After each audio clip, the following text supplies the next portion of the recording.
วัสดีพี่น้องทุกคนนะฝากให้กำลังใจผู้ที่กำลังสู่การส่งงานอยู่ทั้งเมืองใหญ่กันแล้วกันเด้อ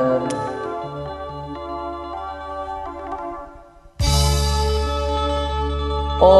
ยน้องย้อนความจน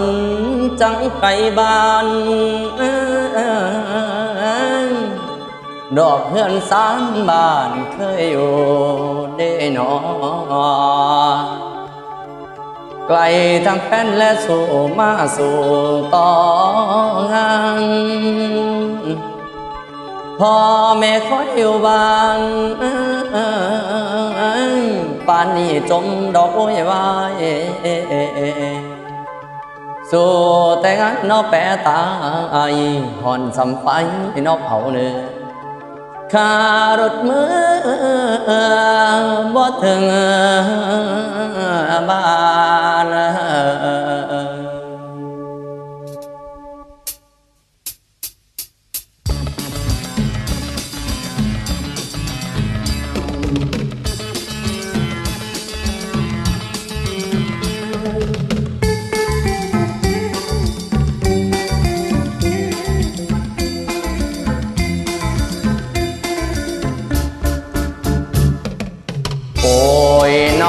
นางนอนนางฟ้าห้องฟา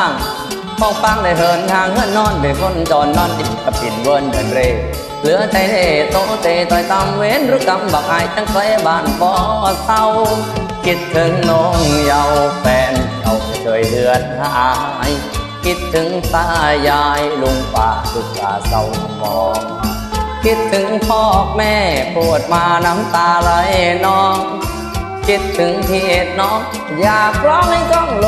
กันอดต้องกันและกัดฟันสุดต่อคิดอดแม่อดพอคิดพ่อนั่งให้อยากไปบ้านบ่วายเงินที่ได้ใส่ใจบ่มีเหลือที่หาเงินใส่เนื้อจะไม่เหลือใจหายเมื่อหลายครั้งจนทำให้คนต้องจากถิ่นฐานปรากปรำทำงานทรมานแรงงานก็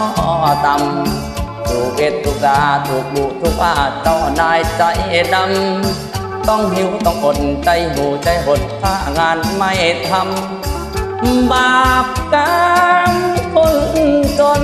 อดสะมนละทนน้ำปืนใจย่อนเขาหวังอยากได้แล้วเงินใส่เส้นทงคิดอยากคงกราบเตาหุ้มเน่าจากที่เอาเงินใส่คารถไว้มือทบาลสู่แต่งานพอยา